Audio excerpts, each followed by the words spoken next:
अस्सलाम वालेकुम, welcome to my channel dispatching Tyson. इस चैनल को सब्सक्राइब कर लें ताकि आने वाली वीडियोस आप तक पहुंचती रहें। खुशी इस बात की हुई कि आप लोगों ने इनवाइट किया। और लिटरली फीलिंग यही आ रही है कि जैसे मैं आप लोगों के बिल्कुल साथ मौजूद हूँ। लेकिन ये है कि आप लोगों से पहले चाय पी रहा हूँ। तो thank you thank you. Start करते हैं। मैं थोड़ा सा आप लोगों को स्टार्ट आवाज आ रही है? मुझे भी आ रही है। अच्छा, थोड़ा सा जी जी स्टार्ट बिल्कुल स्टार्ट करें। स्टार्ट करूंगा कि जो हमारा अभी लाहौर में सेमिनार हुआ ले है आओ। ना, तो उसकी जो बिगनिंग थी ना, उन्हीं लाइन से मैं दोबारा स्टार्ट करूंगा और आगे जो आप लोगों के क्वेश्चंस हैं उन पे उनको अपनी स्पीच या बात कह लो, इसमें मैं कवर करने की कोशिश करूंगा।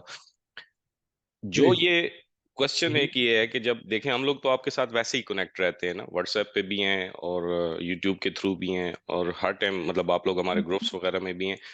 तो एक क्वेश्चन डिजाइन में ये आता है, जो लोग नहीं भी ज्वाइन करते, ये उन लोगों के लिए भी मैं पैगाम भेज रहा हूँ कि ये हम फिर फिजिकल मीटिंग्स क्यों करते हैं, फिजिकल मीटिंग की अहमियत क्या है।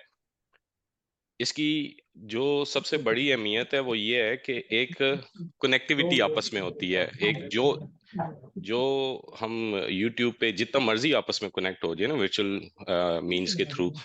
अच्छा, ये जो आपस में मिल के बैठना है, करना है ना, ये एक कनेक्टिविटी को बेसिकली जाहिर करता है। ठीक है, हमारी आपस में एक बॉन्डिंग बढ़ती है। अभी आप में से बहुत सारे ऐसे लोग होंगे जिन्होंने इससे पहले वो व्हाट्सएप के एक दूसरे के सिर्फ मैसेज ही देखे होंगे। आप जब अभी बैठते हैं करते हैं, एक आइडियाज शेयर होते हैं ना, जो आप फिजिकली बैठते करते हैं, इस तरीके से आपकी एक कनेक्टिविटी, एक बॉन्ड बढ़ता है। पहली चीज तो ये है। दूसरी चीज ये है कि इस तरह की मीटिंग्स में एक आपको खुद भी और जो उसको देख रहे होते हैं, जो न्यू आने वाले होते हैं, उनको भी एक ये पैगाम जाता है कि भाई ये एज अ कम्युनिटी काम कर रहे हैं।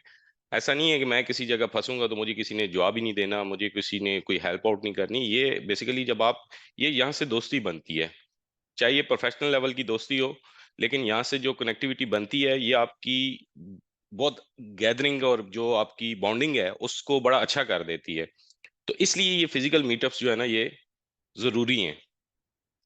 आप में से आज बहुत सारे लोग होंगे जो इससे पहले आपस में कनेक्ट नहीं हुए होंगे, लेकिन आज आप जब अभी यहाँ से घरों को जाएंगे तो आप आपकी एक दूसरे के साथ जो आप खुद देखेंगे इस चीज को कि जो बॉन्डिंग और जो आपकी आपस में अभी कनेक्टिविटी बनी है, वो आज से पहले जो थी और आज के बाद जो होगी उसमें बड़ा फर्क आएगा। और जितना ज्यादा आप लोग आपस में मिलते रहेंगे, उतनी ज्यादा आपकी एक अच्छी कम्युनिटी डेवलप होती रहेगी।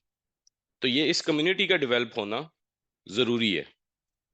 ये तो एक वो पैगाम था जो मैंने अपने पिछले सेमिनार में भी दिया।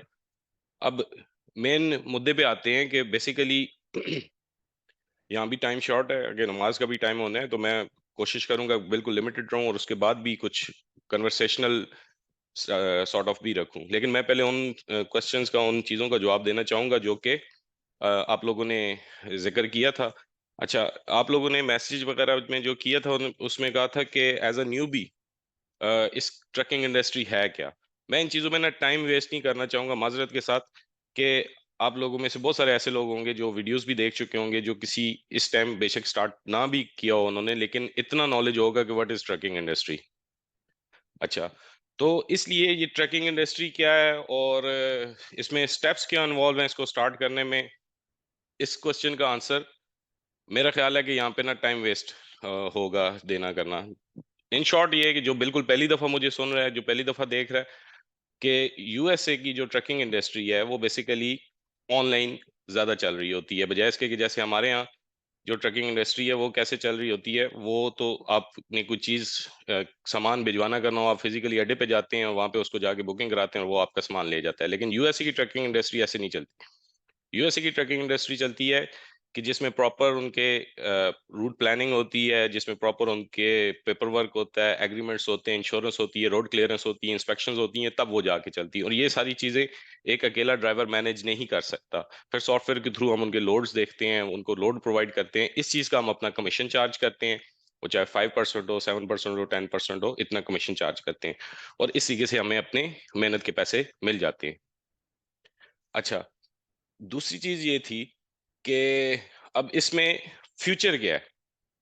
ठीक है, फ्यूचर स्कोप और एक किसी भाई ने लिखा था कि रियलिस्टिक फिगर्स क्या हैं इस चीज के।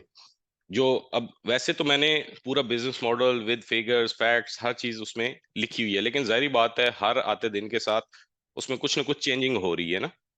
तो आज से जो साल पहले जो फिगर्स है वो आज नहीं है, और आज से जो साल बाद जो इसके फिगर्स होंगे वो आज नहीं होंगे। ठीक है, तो डेफिनेटली इसमें चेंजिंग आ रही है, नीचे भी जा रहा है ऊपर भी जा रहा है, दोनों साइड पे चेंजिंग आ रही है। तो फ्यूचर स्कोप के वाले से तो मैंने एक प्रॉपर वीडियो बना के करके वो थोड़ा सा उसमें समझाने की कोशिश की थी सॉरी, समझाने की कोशिश की थी कि मतलब इस चीज का फ्यूचर स्कोप क्या है।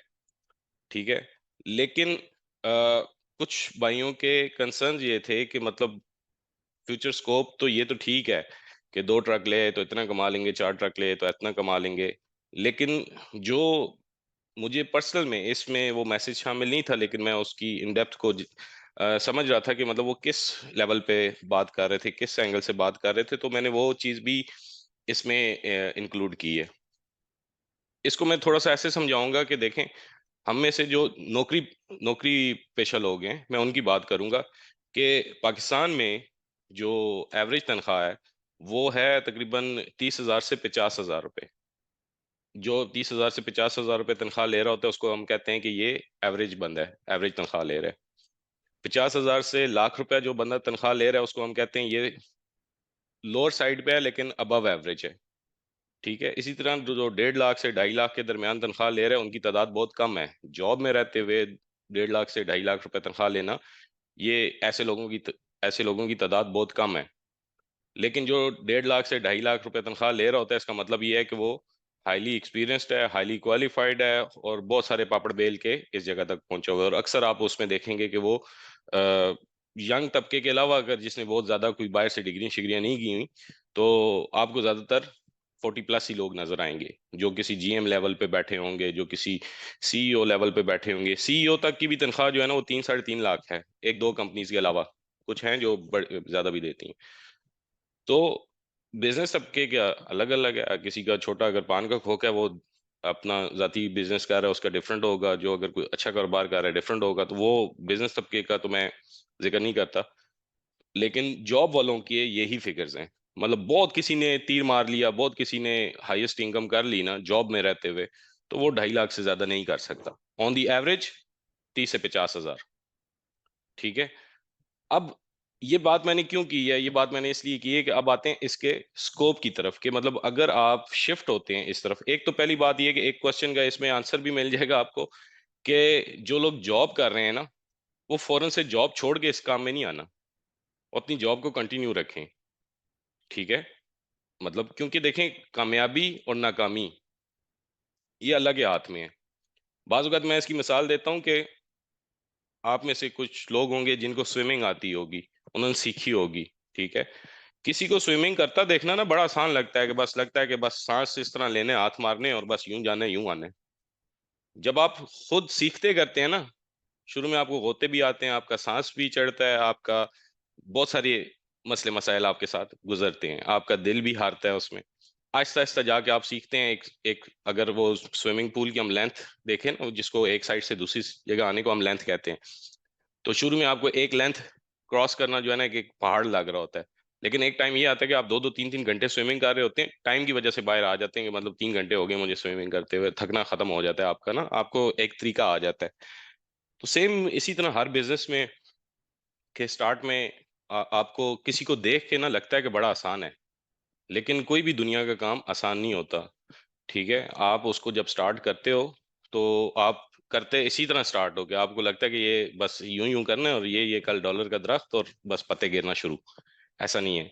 जब आप जाते हैं आपको 2-4 गोते आते हैं, शुरू में डॉलर्स के भी मसले आएंगे, शुरू में पेमेंट्स के भी मसले आएंगे, ड्राइवर्स के भी मसले आएंगे, ये सारे मसलों से आप गुजरेंगे। This is the part of your learning. लेकिन इसका ये मतलब नहीं है कि आप स्विमिंग करना छोड़ दें, कि वो जो 4 गोते आपको आए, कि अब इसका ये मतलब नहीं है कि आपने स्विमिंग करना छोड़ देनी है, वो आएंगे, दैट्स द पार्ट। तो इस बिजनेस में भी ऐसा ही है कि शुरू में आपको थोड़ी सी मुश्किलात आएंगी, ऑन दी एवरेज इसमें भी तकरीबन 3 महीने 4 महीने लोगों को लगते हैं उस स्टेज पे आने में, कि जिधर वो अपने आप को कह सकते हैं कि अभी मेरी अर्निंग कुछ उस लेवल पे आई है कि जिधर मैं फाइनेंशियली इंडिपेंडेंट हो गया हूँ।